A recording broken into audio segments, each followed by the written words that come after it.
Ya, halo, selamat berjumpa kembali dengan Netrindo Trader. Kali ini kita akan bahas mengenai pergerakan gold ya. Jadi setelah lama-lama ditunggu untuk buyer masuk ke pasar, ternyata kemarin itu adalah ada big boys masuk pasar. Ini ada buyer yang sangat besar masuk ke pasar.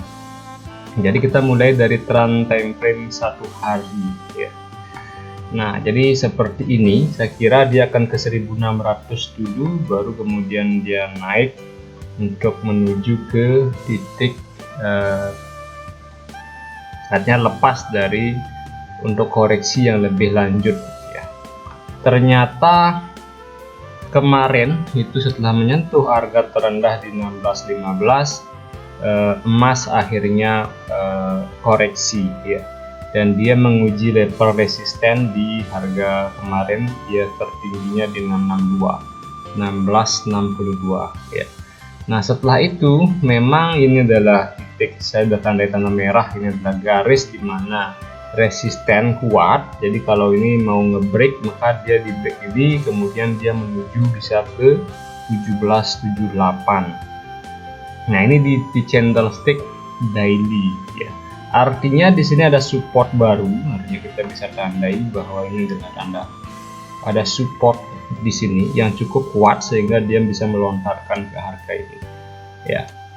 Nah, pertanyaannya untuk hari ini apakah kita bisa ambil buy? Jadi tergantung analisa teknikal apa yang akan kita gunakan. Jadi kita lihat dulu time frame yang lebih kecil di 4 jam. Nah, kalau di 4 jam ada 2 candlestick bullish yang ini sangat bagus ya, 1, 2. Nah,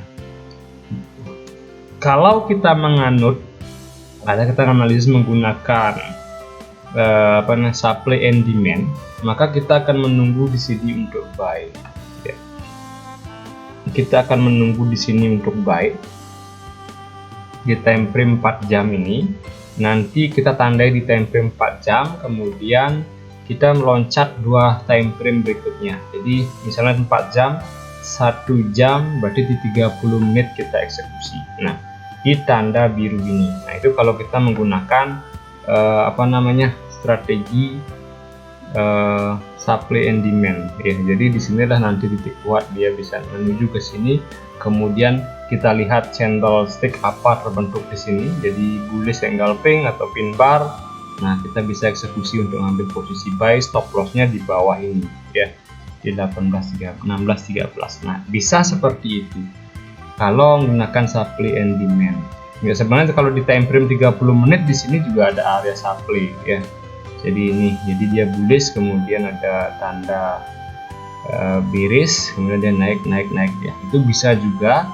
Kemudian cara kedua adalah gunakan Fibonacci retracement ya, Fibonacci retracement di time frame mungkin bisa kalau kita eksekusinya di 30 menit ya udah kita tarik di sini garis dan kita tunggu di Fibo 50 dan 61,8.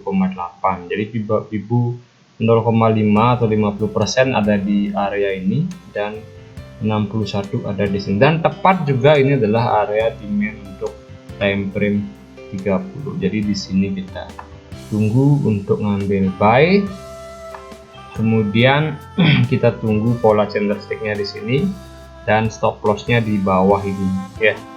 Jadi jangan pernah geser-geser stop loss, karena ketika kita ngambil di sini kita udah bisa mengukur berapa dolar kita rugi ya. Jadi kalau rugi ya udah gitu. Rugi di sini kita bisa ambil opsi kedua untuk buy di sini ya.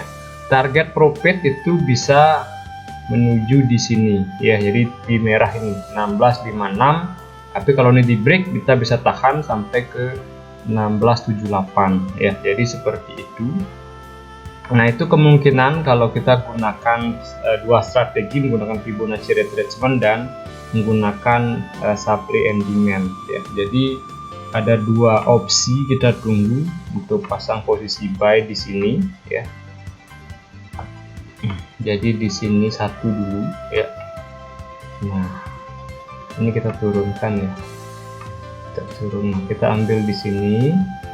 Kemudian target profit di sini, stop lossnya di sini. Nah, sehingga terukur sekali ini adalah rasionya 1:2,5 ya, dengan resikonya itu 1,16% ya.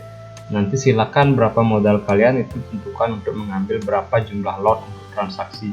Nah, kalau ini gagal berarti dia kemungkinan menuju di sini ya gitu ya. Berarti nanti opsi kedua adalah di sini pakai posisinya ya.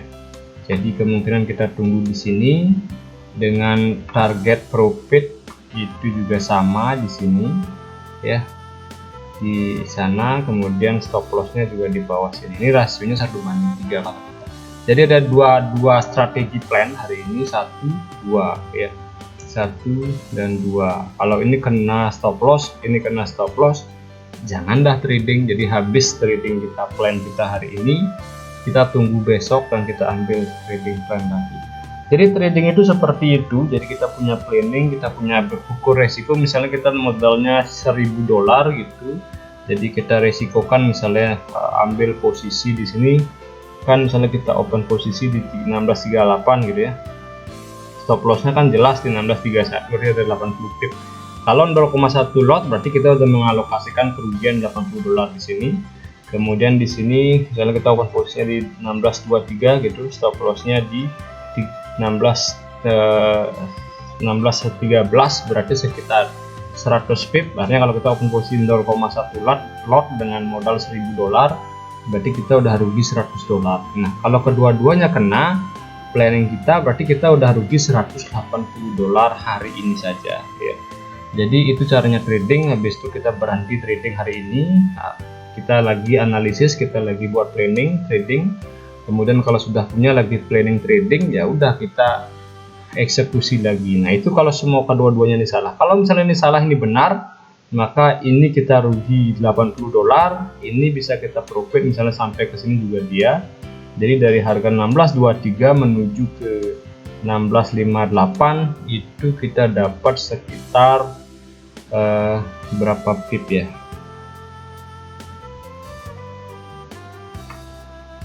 Jadi sekitar 23, 4, 30 ya, 300 pip lah kurang lebih, harganya $300. Artinya kalau rugi 80 dapat $300 berarti masih dapat profit $220. Nah, jadi itu trading ya. Trading itu seperti itu.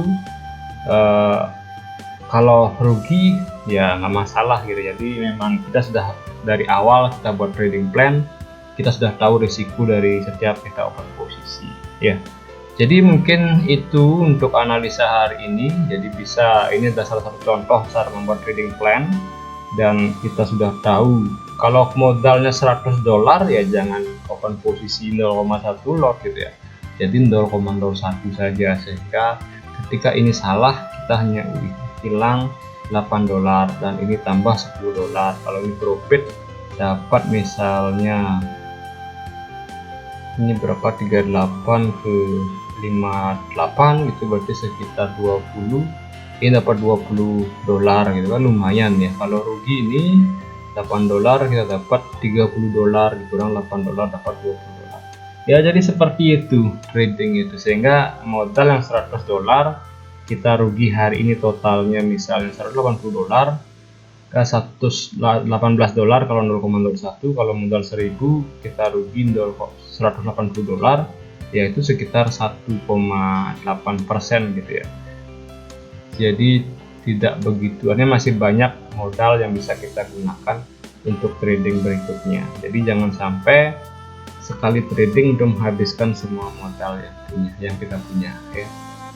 Oke, itu cara trading, karena memang trading itu kalau dibilang tidak pasti ya tidak pasti. Semua ini kita nggak pernah tahu di mana dia berbalik arah kan gitu ya, sehingga selalu pasang stop loss sehingga tidak bablas ketika dia itu nggak sesuai dengan prediksi kita pergerakan harganya. Baik, itu saja untuk hari ini ya, pergerakan gold. Jadi secara teknikal dan bagaimana trading plan.